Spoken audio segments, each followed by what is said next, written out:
Hi everyone. Today, let's know about the most terrifying character that came out from a genius mind during the creation of one of the epic fiction novel to ever come to our shelves, Dracula. Let's start the video, but before that, I request you to subscribe to the channel and like this video so that I can bring more exciting ones like this.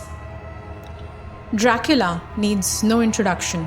Bram Stoker's vampire, a Transylvanian count who turns into a bat, sleeps in coffins, and drinks the blood of the living, is the quintessential horror villain. And in true undead style, he holds up well. He's as creepy today as he was when Stoker invented him in 1897.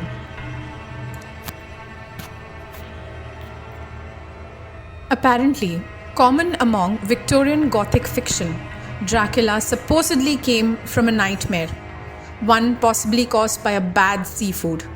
According to biographer Harry Ludlam, Stoker said he was compelled to pen the tale after dreaming of a vampire king rising from the tomb, following a helping of dressed crab at supper. In March 1890, he wrote, "Young man goes out, sees girls. One tries to kiss him, not on the lips, but throat. Old Count interferes, rage and fury diabolical. This man belongs to me. I want him." Whether this is the actual nightmare or the beginning of Jonathan Harker's story is unclear, but Stoker returned to the dream repeatedly while writing the book.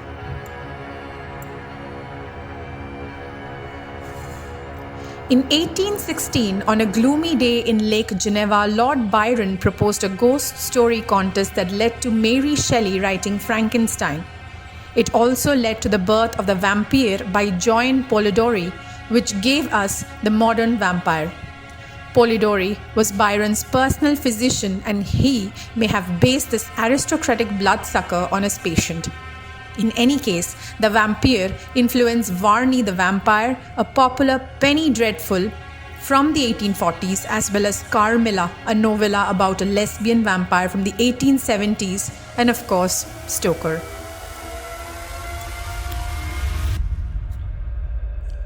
Stoker began Dracula in 1890, 2 years after Jack the Ripper terrorized London. The lurid atmosphere these crimes produced made their way into Stoker's novel, which was confirmed in the 1901 preface to the Icelandic edition of Dracula. Stoker's reference links the two frightening figures in such a way that raises more questions than provides answers, but no doubt confirms the terrifying real-life influence on his fictional world.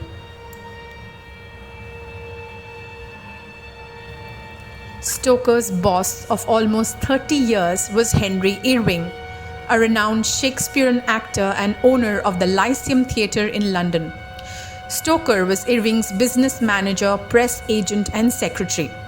Like the Hollywood assistants of today, his job started early and ended late, with a lot of ego boosting in between.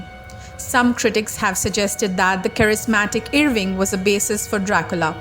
Whether or not it was inspired by him, Irving didn't like Dracula.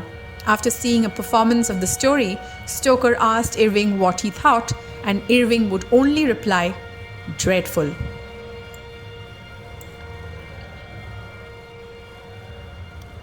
Some believe that Stoker modeled Dracula in part on a Wallachian, which is now part of Romania, and named Vlad Dracula, also known as Vlad the Impaler, who was known for skewering his enemies. Scholars disagree about how much Stoker knew about Vlad, with some insisting that there's no proof he modeled Dracula on the vengeful prince.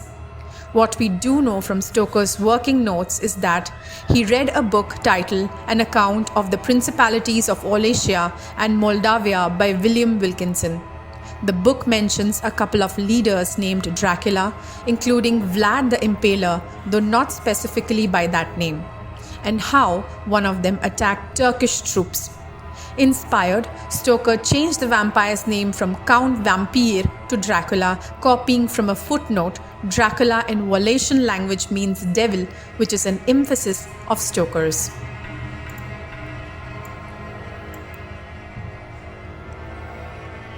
Although Stoker set his book in Transylvania, he never actually visited the country. Instead, he researched the setting as best he could and imagined the rest. Most of his Victorian readers didn't know the difference, especially since he added details from travel books including train, timetables, hotel names, and a chicken dish called paprika hendl. Stoker did visit the seaside village of Whitby, however, and it provided plenty of inspiration for his tale. Many critics believe that Stoker used Slains Castle in Scotland as a model for Dracula's home.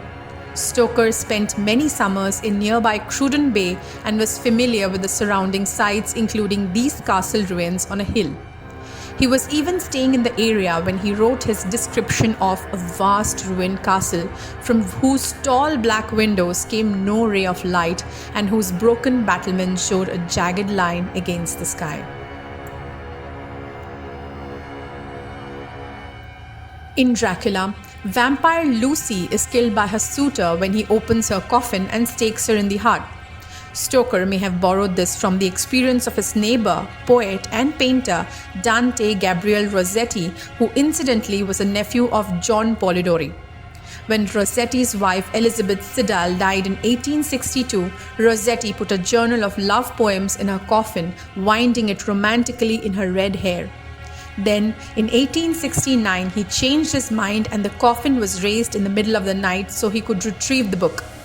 The grisly exhumation, some of Siddal's hair came away in Rossetti's hands and may have been on Stoker's mind when he wrote Lucy's final end. The working title of the novel was The Dead, Undead, which was later shortened to The Undead. Then, right before it was published, Stoker changed the title once more to Dracula. Upon release, Dracula got good reviews, but the sales were nothing spectacular, and by the end of his life, Stoker was so poor that he had to ask for a compassionate grant from the Royal Literary Fund. The Gothic tale didn't become legend as it is today until stage and screen adaptations began popping up during the 20th century. While Dracula wasn't an instant hit, Stoker held on to the theatrical copyright. After his death in 1922, a German film company made the now classic Nosferatu, for which they changed the names of the characters, but still didn't get permission to use his story. Stoker's widow sued, and a German court ordered that every copy of the film is to be destroyed. Luckily for us, one survived. Eventually, it made its way to the United States and developed a cult following. Today, it's thought of as one of the definitive pieces of horror cinema. The movies are what really made Dracula a star. He has appeared in more films than any other horror character. Probably more than 250 and counting. And that number doesn't even include comedies and cartoons. Well, that's it for today. I hope you're liking Nerdy's discoveries. Can't wait for the next video to learn more and be fascinated about. See you on the next. Bye.